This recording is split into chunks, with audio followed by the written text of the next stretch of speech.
Hi everyone, good morning ಹೇಳ್ತಾ ಇದ್ರಿಗೂ. ಇದು ನನ್ನ ಸೆಕೆಂಡ್ ವಾಲ್ ಪೇಂಟಿಂಗ್. ಹೇಗಿದೆ ಅಂತ ಕಮೆಂಟ್ ಮಾಡಿ.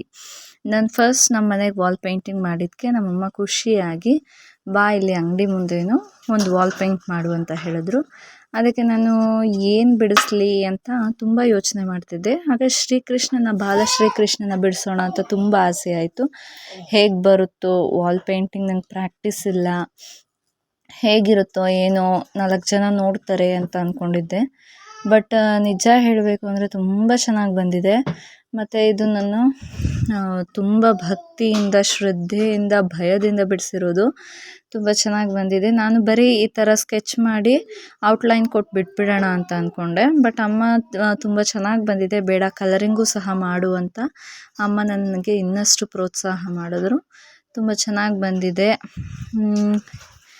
ಹೇಗೆ ಬರುತ್ತೋ ಏನು ಅಂತ ತುಂಬ ಟೆನ್ಷನ್ ಆಗಿಬಿಟ್ಟಿತ್ತು. ನಾನು ಬಿಡಿಸ್ತಾ ಇದ್ದಿದ್ದು ನೋಡಿ ಎಲ್ಲರೂ ಸಹ ಅಲ್ಲಿದ್ದವರೆಲ್ಲ ತುಂಬ ಚೆನ್ನಾಗಿ ಖುಷಿಪಟ್ಟರು. ಪರವಾಗಿಲ್ಲ, ಕ್ಲಾಸ್ಗೂ ಹೋಗಿಲ್ಲ, ಏನೂ ಇಲ್ಲ, ಇಷ್ಟು ಚೆನ್ನಾಗಿ ಬಂದಿದೆಯಲ್ಲ ಅಂತ ಖುಷಿಪಟ್ಟರು ಎಲ್ಲರೂ.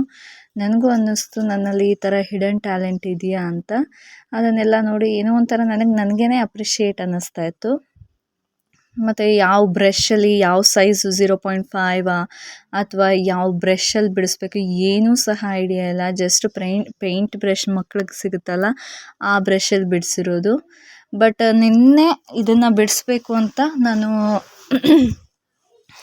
ಸ್ಕೆಚ್ನ ಸುಮ್ಮನೆ ಡ್ರಾಯಿಂಗ್ನ ಯೂಟ್ಯೂಬಲ್ಲಿ ತೊಗೊಂಡು ನೋಡ್ಕೊತಾ ಇದ್ದೆ. ಈ ಪಿಕ್ಚರ್ ನಂಗೆ ತುಂಬ ಇಷ್ಟ ಆಯಿತು. ಬಿಡಿಸೋಣ ಅಂತ ಒಂದು ಸಲ ಮಾತ್ರ ನಾನು ಪೇಪರ್ ಮೇಲೆ ಟ್ರೈ ಮಾಡಿದೆ.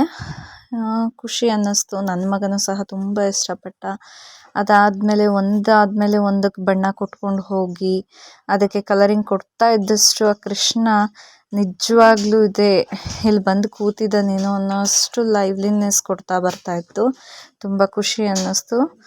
ನಮ್ಮಮ್ಮ ಇದಕ್ಕೆ ಏನೇನು ಮೆಟೀರಿಯಲ್ಸ್ ಬೇಕು, ಪೇಂಟು ಸಹ ನಾನಿದು ಆಯಿಲ್ ಪೇಂಟ್ನ ಯೂಸ್ ಮಾಡಿಬಿಟ್ಟಿದ್ದೀನಿ. ಯಾವ ಪೇಂಟ್ ಯೂಸ್ ಮಾಡ್ತಾರೆ ಅನ್ನೋದು ಸಹ ಗೊತ್ತಿಲ್ಲ ವಾಲ್ ಪೇಂಟ್ಗೆ. ಬಟ್ ಇದು ನನ್ನ ಸೆಕೆಂಡ್ ವಾಲ್ ಪೇಂಟ್ ಆಗಿದೆ. ಹೇಗಿದೆ ಅಂತ ಎಲ್ಲರೂ ಕಮೆಂಟ್ ಮಾಡಿ. ತುಂಬ ಇಷ್ಟ ಆಯಿತು. ತುಂಬ ಟೈಮು ಸ್ಕೆಚ್ನ ಬೇಗ ಮಾಡಿದೆ. ಡಿಟೇಲಾಗಿ ಕಂಪ್ಲೀಟ್ ಮಾಡಬೇಕು ಅಂದರೆ ಸ್ವಲ್ಪ ಟೈಮ್ ತಗೊಳ್ತು. ಚೆನ್ನಾಗಿ ಬಂದಿದೆ ಅಂತ ನಾನು ಭಾವಿಸ್ತೀನಿ. ನಿಮಗೆಲ್ಲ ಹೇಗೆ ಅನ್ನಿಸ್ತು? ಔಟ್ ಆಫ್ 10 ಎಷ್ಟು ಕೊಡ್ತೀರಾ ಅಂತ ಕಮೆಂಟ್ ಮಾಡಿ. ತುಂಬ ಇಷ್ಟಪಟ್ಟು ತುಂಬ ಖುಷಿಯಿಂದ ಮಾಡಿದ್ದೀನಿ. ಹೇಗೆ ಬಂದಿದೆ ವರ್ಕ್ ನೋಡಿ. ಅದು ಪೇಂಟ್ ಮಾಡ್ತಾ ಹೋದಷ್ಟು ಕೃಷ್ಣ ಮುದ್ದಾಗಿ ಕಾಣಿಸ್ತಾ ಇತ್ತು ನಮ್ಮ ಕಣ್ಣಿಗೆ. ನಿಮಗೆಲ್ಲ ಹೇಗೆ ಅನ್ನಿಸ್ತು ನನ್ನ ಈ ವರ್ಕು ಅಂತ ಕಮೆಂಟ್ ಮಾಡಿ. ನಾನೇನು ಆರ್ಟಿಸ್ಟ್ ಅಲ್ಲ, ಜಸ್ಟ್ ಇದು ಟ್ರೈ ಮಾಡಿದ್ದೀನಿ ಅಷ್ಟೇ. ಹೇಗೆ ಬಂದಿದೆ ಅಂತ ಹೇಳಿ. ನನ್ನ ಕೈಲಿ ಎಷ್ಟಾಗುತ್ತೆ ಅಷ್ಟು ನಾನು ಡಿಟೇಲಿಂಗ್ ಕೊಟ್ಕೊಂಡು ಬಂದಿದ್ದೀನಿ. ಫೈನಲ್ ಆಗಿ ಕೃಷ್ಣ ಈ ರೀತಿ ಔಟ್ಪುಟ್ ಬಂದಿದೆ ನೋಡಿ. ಹೇಳಿ, ನನಗಂತೂ ನಾನು ಮಾಡಿರೋ ಈ ವರ್ಕ್ ತುಂಬ ಇಷ್ಟ ಆಯಿತು. ನನಗೆ ಆ್ಯಕ್ಚುಲಿ ಪೇಂಟಿಂಗ್ ಬಗ್ಗೆ ಐಡಿಯಾನೂ ಸಹ ಗೊತ್ತಿಲ್ಲ. ಹೀಗಿದೆ. Thank you all. ಲೈಕ್ ಮಾಡಿ, ಶೇರ್ ಮಾಡಿ, ಕಮೆಂಟ್ ಮಾಡಿ.